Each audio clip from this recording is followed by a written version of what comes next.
Welcome to Free Thoughts. I'm Trevor Burrus. And I'm Aaron Powell.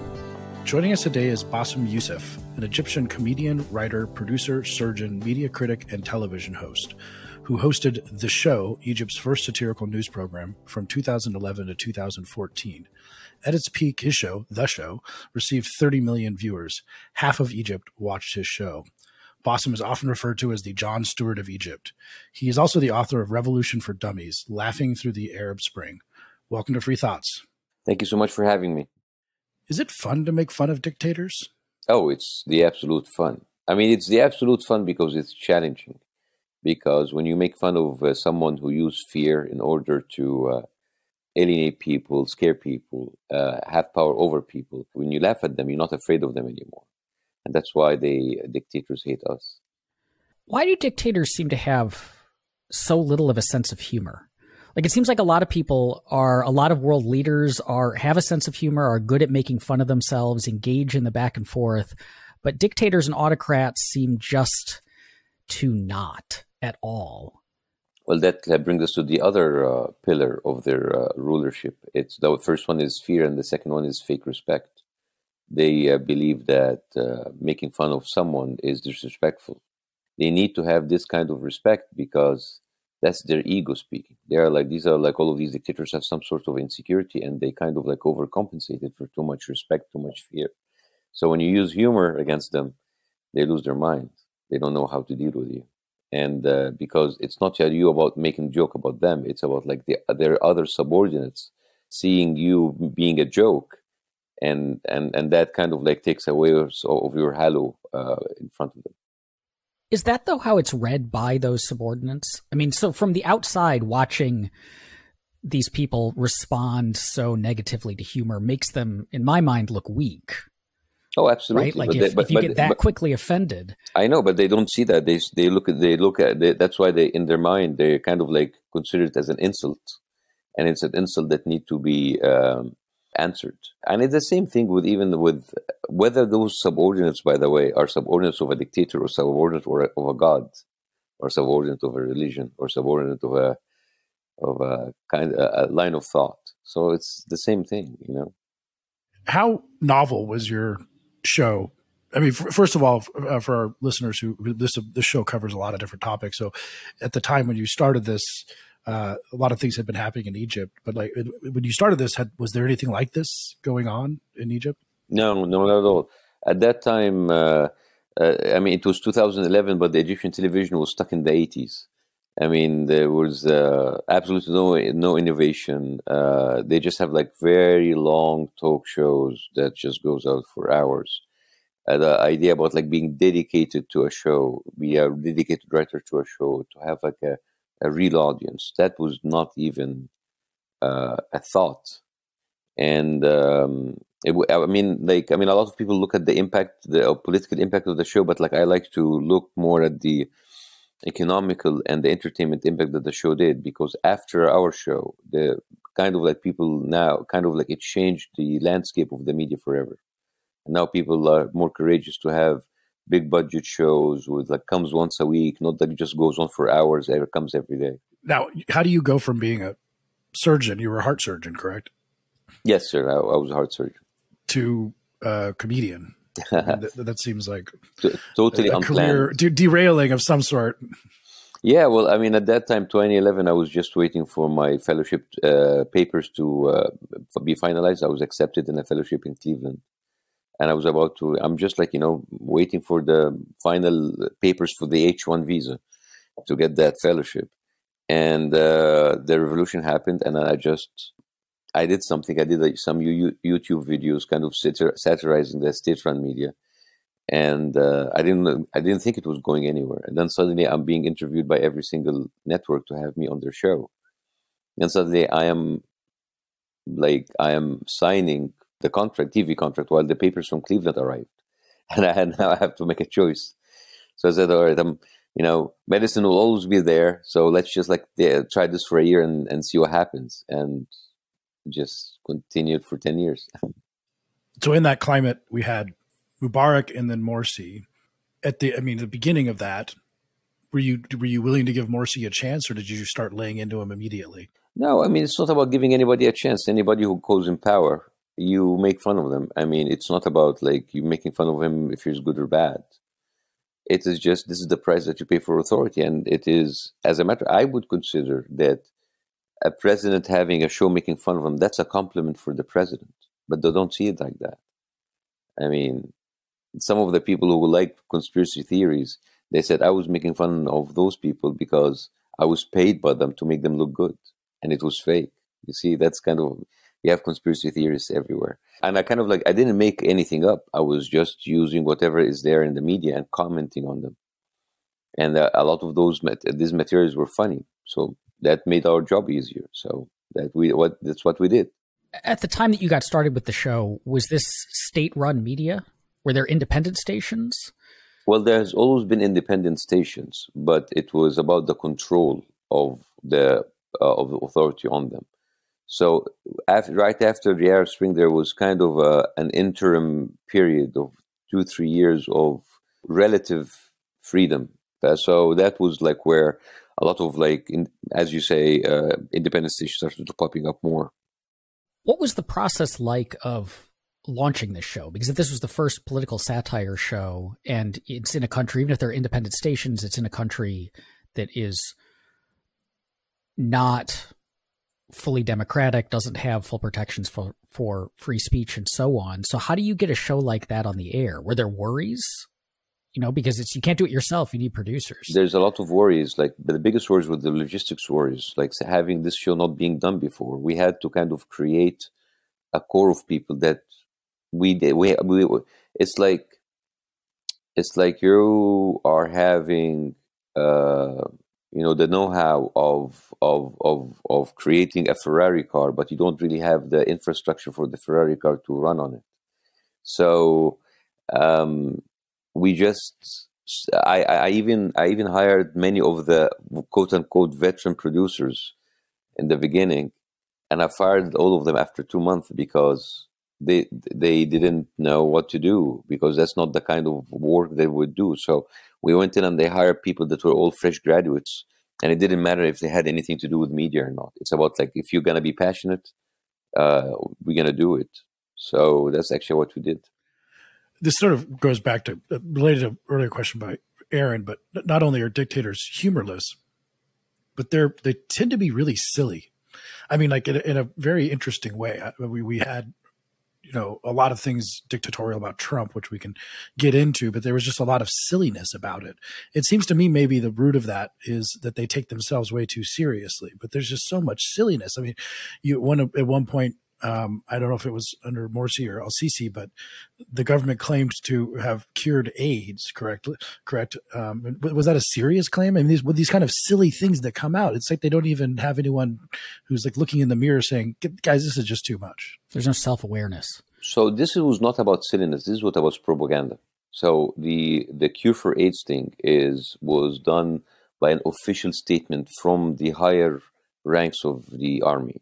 So you see, I remember when we talked like at the beginning about like fear and fake respect. The other very important component is propaganda, because you cannot just like make people afraid forever or respect you forever. So you need to give them something as kind of a fake hope, to give them a false impression that this dictatorship is working. So they announced that like they had cured AIDS, and of course I took them to town. They believe that people need to believe in that system. And that's why we need to have all of these propaganda, fake news that we are better than others. We are superior than those democratic countries that preach to us day and night about human rights. You see, we have got a cure for AIDS, but those Western democratic countries are failures. And by the way, it's interesting that you chose the cure of AIDS, because that seems to be a staple in dictators. So the president of Gambia, Ali Jammeh, was a dictator also for like 15, 20 years in Gambia. And he also claimed in 1998 that he found a cure for AIDS. North Korea, they also many times, more often than not, claimed that they found a cure for AIDS. Even Sudan at one point did that. So it's all of these like tricks of propaganda that they always So if you have a look at a dictator like Hitler, I mean, he was a dictator, but like the system was brutal and very effective, right? They built the most lethal war machines, and they did a lot of incredible advancement in science. So that at least they have something to brag about. We're dictators and it's working. But in the third world country, it's funny because nothing is working, so they have to make something up. You mentioned that they need the people to believe in this. And that's always struck me as one of the really interesting things looking at dictatorships or authoritarian types. And we saw it under Trump in this country. Is from like my perspective, Trump was obviously a fraud. He was obviously a man who didn't know much of anything, had little or no interest in learning much about anything, was obviously lying all the time, and was just thoroughly incompetent. But he had this whole contingent of Americans who were convinced that he was literally the smartest man who's ever lived, knew everything, and that any screw ups that happened weren't his fault, but were the fault of, nefarious forces operating against him. And that seems to be a common thing. How does that happen? I mean, how do so many people in countries look at these kind of buffoons in power and imagine that they are, close to godhood effectively? Well, I mean, isn't that the exact definition of a cult? It is like that's what cult does. They claim ridiculous claims, and you have people believing in them. It doesn't matter if this is a cult like formed of 10 people in the woods or 75 million people who believe that. It's still a cult. When did the regime first take notice of you? Was there some joke that you thought, oh, that's getting too close? I mean, the show, when it launched, even on YouTube, it garnered like millions and millions of followers and millions of views. So overnight, I just turned from this obscure doctor into someone who has the biggest show in Egypt. It was like nobody have seen a development like this. And it was scary because suddenly you have 40 million people watching your every episode. So over 40 million people, that's 40% of the Egyptian population, plus whatever is happening in the Arab world. So we were noticed in the beginning. So the problem is not being noticed or not. The problem is the kind of pressure that you have when you have that kind of viewership. Because people could look at the number, 40 million people, and say like, oh, that's amazing. And I said, that's scary because that means you have 40 million people having an opinion about you. And so, yeah, it kind of got out of hand a little bit. Was there a system of increasing pressure applied via different state mechanisms, whether it's licensing or getting visits by policemen at 3 a.m. or something like that? We had that all the time. I mean, under the Islamist, there was a warrant for my arrest. I was arrested. I turned myself in and I was interrogated for 6 hours and I went out on bail. There was a lot of like violent incitement against me in the religious channels. Under the military, my show was canceled twice, and a couple of times they have scrambled the satellite signal in order to kind of block the transmission. And they had like legal cases against me, and eventually I had to escape. So that's kind of in a nutshell what happened to me under the two regimes. So do you think that your show, I mean, we talked about how it was sort of unseen in Egyptian society, but did it, I mean, aside from its effect it had on, you said, production values and how people consider shows and things like this, do you think that the mindset of Egyptians changed to some extent, that in a way that maybe even is still true today, that something is now like something is okay, making, satire about political figures that was not okay before?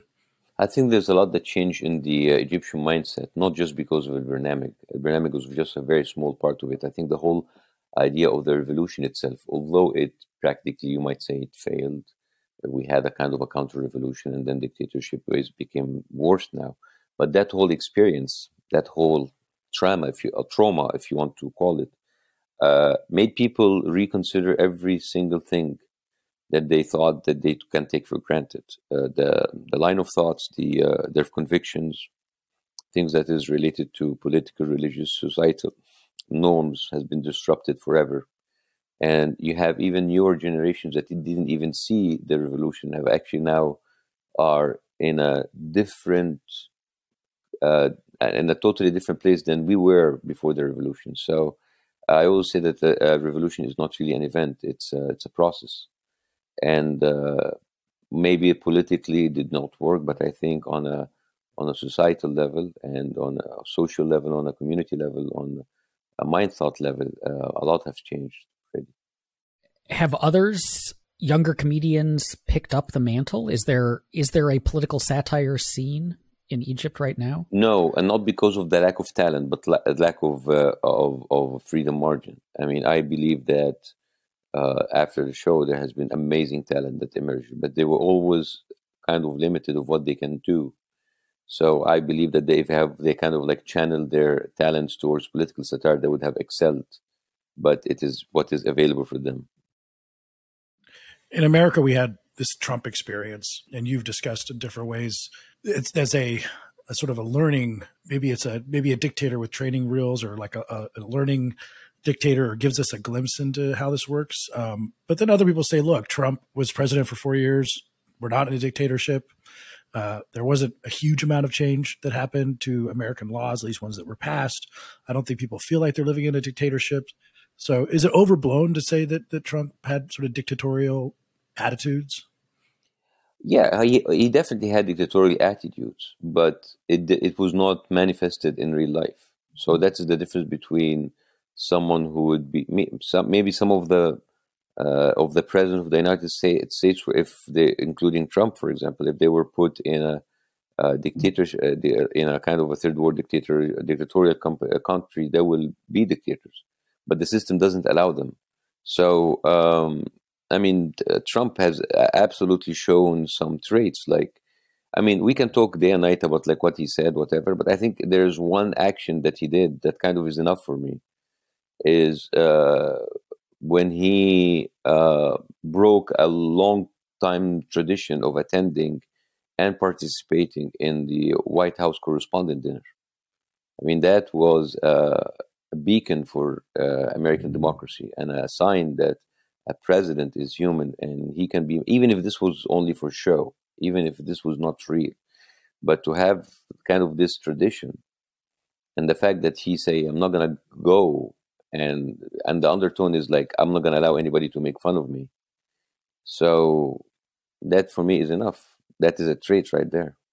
Along those lines, though, do you think that America has a healthy political satire climate? Because I'm thinking about, you know, when Trump was in office, our political satirists were pretty savage in attacking him, and not just attacking his kind of buffoonery and mannerisms and that sort of stuff, but also the vileness of a lot of his policies, of just being really critical in this sense, like in this speaking truth to power sense.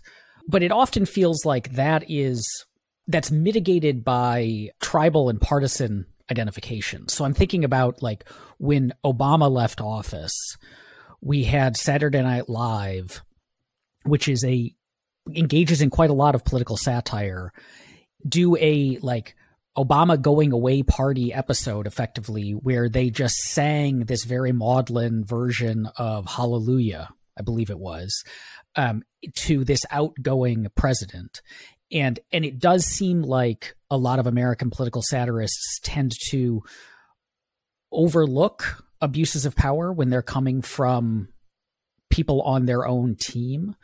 Do you notice that? Like, do you worry that the satirists who kind of honed their craft under Trump are going to, you know, we're not going to get as much of the prodding at those in power that we really need now that he's no longer in office? Well, I don't think a comedian should be neutral.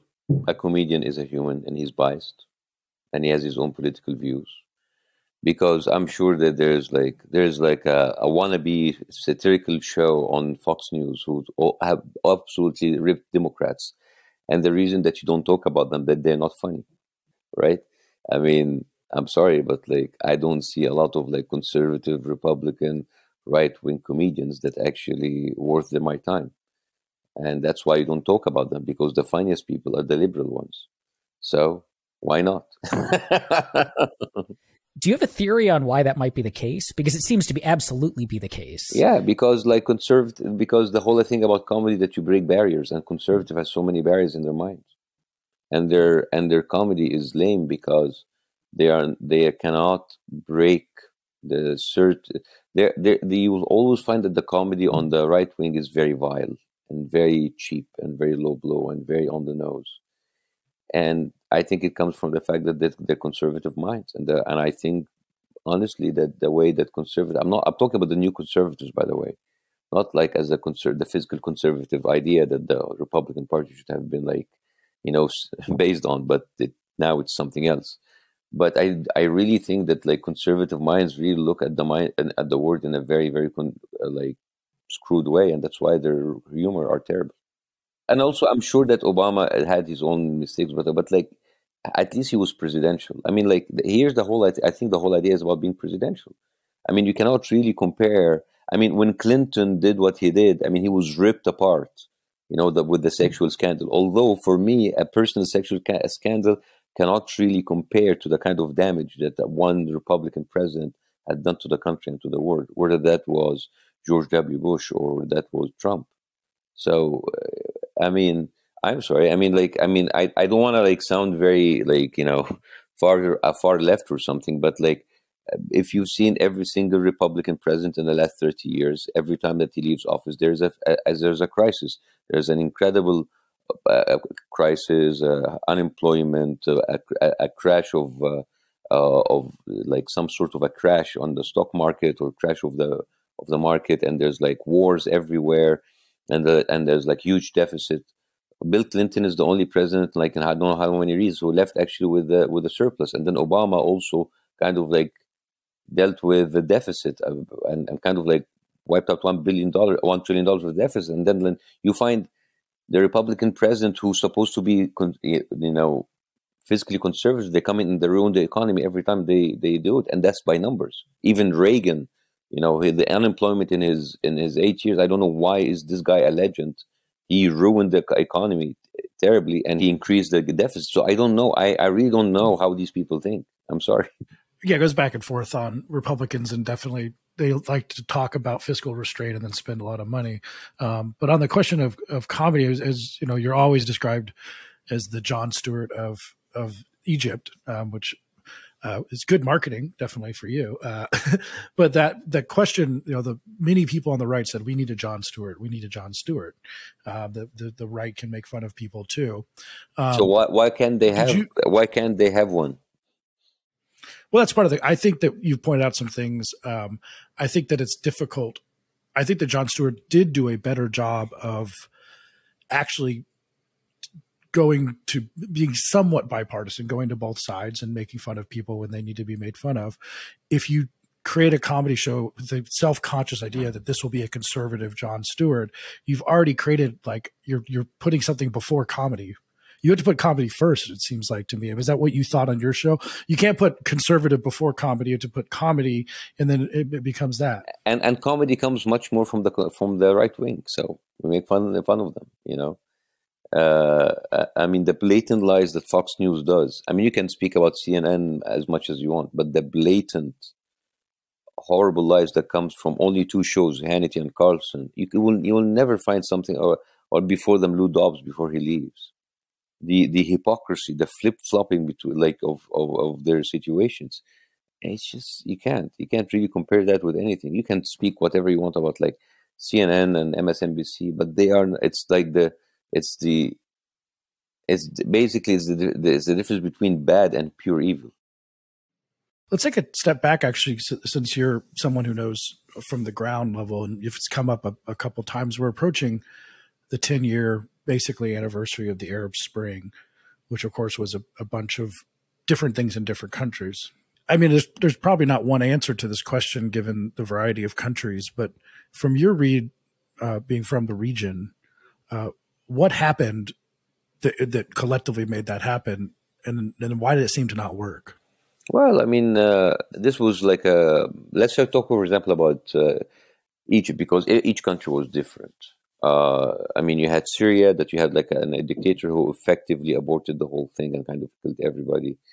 And then you had Libya that kind of like went into like so many international power went in and it's kind of fractured.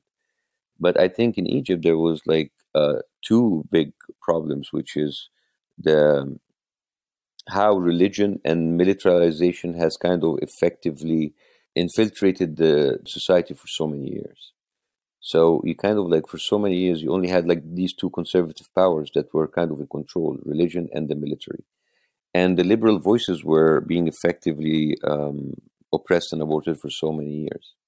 And at a certain point, the beginning of the revolution, there was some sort of an alliance between the military and the Muslim Brotherhood. And then they kind of like turned against them. It's just like we were not organized. And they were like, and those people had an experience of how to run things and how to kind of turn things again for their own. So it's kind of like, it's again, it's not kind of like it failed as much as it was like aborted.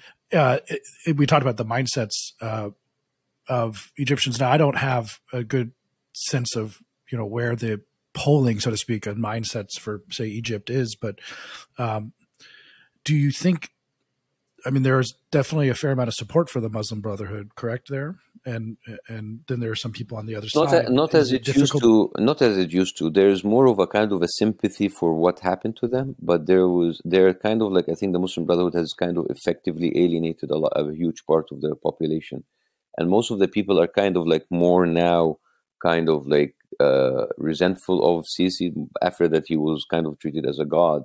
But you cannot just say that like there's a lot of sympathy for the Muslim Brotherhood. I think they have also alienated a lot of people, and they just like now look at the victim. But I don't think that they have any kind of popularity left.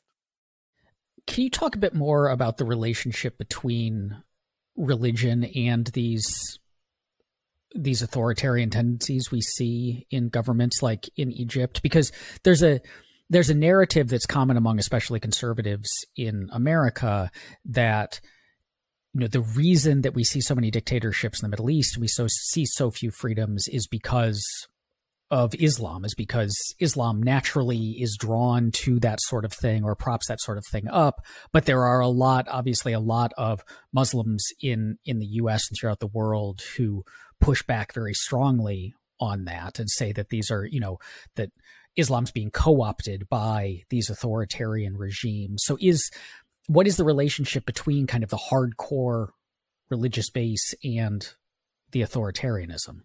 You can remove the word of Islam and you put Christianity, and then we can go back for 100 years and you see the same exact tendency of authoritarianism when the Catholic Church was ruling the world, right?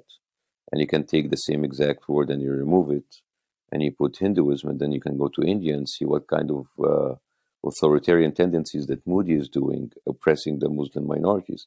You can remove that and you can put it Buddhism, and you can go to Myanmar and see like how those people also used Buddhist scripture and Buddhist tendency in order to make one of the most peaceful religions in the world extremely violent, and they killed the Muslims in Myanmar. So it is not really about, it is like how religion is like everything else. It could be used for good, it could be used for bad. And when it is put in the hand of authoritarianism, it will be used for bad. I'm not defending Islam. I'm just saying that Islam is like on any other religion. You can find ISIS, and at the same time, you can find also Inquisition. So it is, or you can see like how every single religion, because I think it's more of not the nature of Islam, but it's the nature of religion in itself. Because the nature of religion is absolute obedience, and somehow when there's a dictator coming in, he kind of like channels that kind of obedience, absolute obedience for his followers. So it is just fact, and there also the whole thing about extremism and jihad and the extreme groups and the terrorist groups are also used by dictators who are not really Muslim at all, who are just like dictators, who use that as a kind of a crutch or as an excuse for to tell the West that like if we don't have some sort of an iron fist on the society, the ISIS and the Qaeda will take over. And the ISIS and the Qaeda use the fact that there is a lot of injustice and a lot of tyranny, to tell them that solution is in embracing religion and following us. So it's all a political game. The other aspect of this, which Americans are not very good at thinking through, is our role in many of these situations. So it's obviously a huge question to say, what has America done wrong in the Middle East? But maybe just in Egypt, we think that a lot of Americans probably think that we have little to no involvement in Egyptian politics, except for maybe selling weapons or something. But America tends to try and choose its own friends in those situations, correct? Well, I mean, like, America is a superpower, and at the end of the day, they want some sort of, they want their interests to be fulfilled in those regions. How do you do that? You want to make sure that your interests are protected in each country you have a deal with. It is much easier for them to deal with a dictator who would break the rules in order to give them what they want, instead of them having to go through the legal channels, because that would cost them more money. So they need a control about a certain region. The whole idea of selling weapon is not something to be taken lightly. It is the crux of that kind of control. So it is better for them to have a dictator who he knows that he is vulnerable to them, than having a truly elected government that will work for the best interest of their people over the best interest of that superpower. That's why America and other superpowers do not have any problem at all preaching human rights all day and night, and at the same time supporting dictators in the Middle East and other parts of the world, because basically they protect their interests. It is very easy. Then what could, America obviously has been involved, continues to be involved in all sorts of ways in the Middle East, most of it pretty destructive. What could or should America do to help that part of the world? I don't know, because I don't think helping that part of the world will actually help America in that according to their politicians, because politics is never about playing fair. Politicians in America and leaders in America will continue to play totally unfairly in order to get the biggest chunk of benefits for them. And if they help that part of the world, and suddenly you have democratically elected government, those government will say, we don't need an American military base on our land. We do not need to give you that kind of an extra benefit or preferential treatment. So what we're really discussing here is like fairy tale. That's not real life. Real life is really unfair, and it's terrible. But if you want to know how they can help that part of the world, maybe they can start by not giving weapons and not supporting dictators. But they would do that, but then they will tell you, if you don't do that, the whole country will fall into chaos. And they might be right, because those dictators have designed these countries to fall into chaos when these are removed. So I know that's kind of like catch-22, and we're kind of chasing our tails here. But there is no silver bullet. Well, it's an interesting thing about what I think part of your story and what you tried to do to some extent.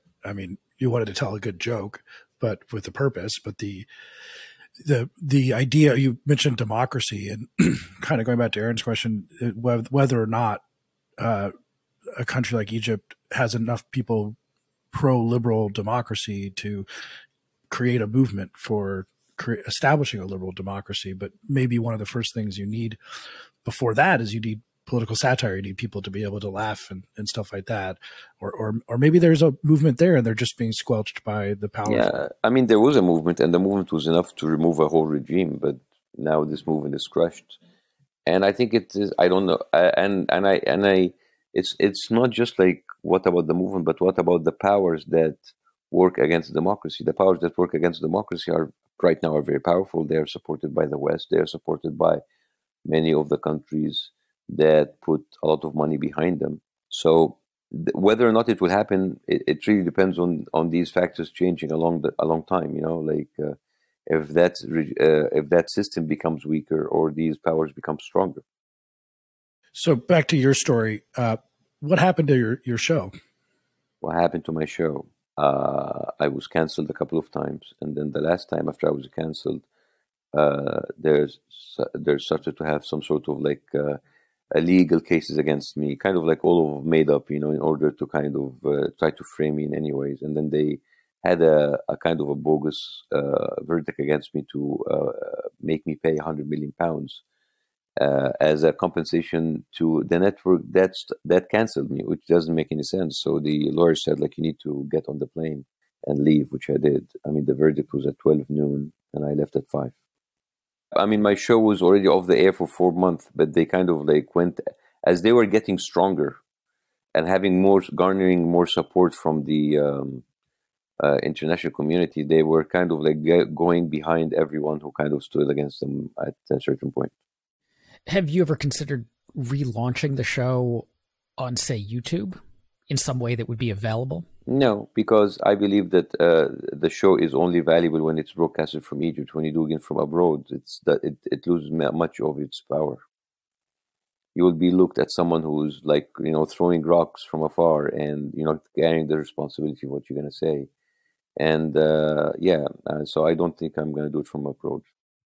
So now, how are you continuing to pursue this sort of humor, satire, like thing to try and affect some parts, at least, of Egyptian society? Well, no, I believe that comedy is a reflection of your truth. My truth now, I am an immigrant. I'm a resident in this country, in America.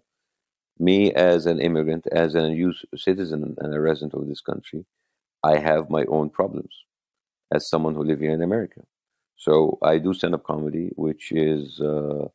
I'm on a tour right now, so I still do politics and comedy, but it is related to the status that I am in right now. So it's a tool where I tell my story and at the same time criticize my present status as a resident of this country, while being still able to make observational and comparisons between the two places I belong to, between Egypt and America. Along those lines, then, so taking the experience you had and applying it to the situation now and looking forward, because America went through this sometimes scary, almost always bizarre 4 years, and we appear to be emerging from that into something new. Where do you see, I guess, fruitful ground for your brand of political satire? Are there things that you think we should be paying attention to, keeping an eye on, or just making fun of looking forward? Well, I believe there's a lot of weight that is put on satirical shows and satirists and comedians. I think this whole thing about like looking at satire or comedy as your savior is a very counterproductive thought. I think it makes us complacent and give us a fake feeling that we have done our duty towards democracy and freedom by sitting there laughing passively while watching someone else making fun of the people that we don't like. There is a limit to satire and there is limits to comedy. And the limitation of a satirist or a comedian stands at the edge of his theater or the edge of the TV set. After that, it's people, after all of this satire and all of these doses of comedy, they don't like get up and go vote and change their environment. You can have a million satirical show, it doesn't matter.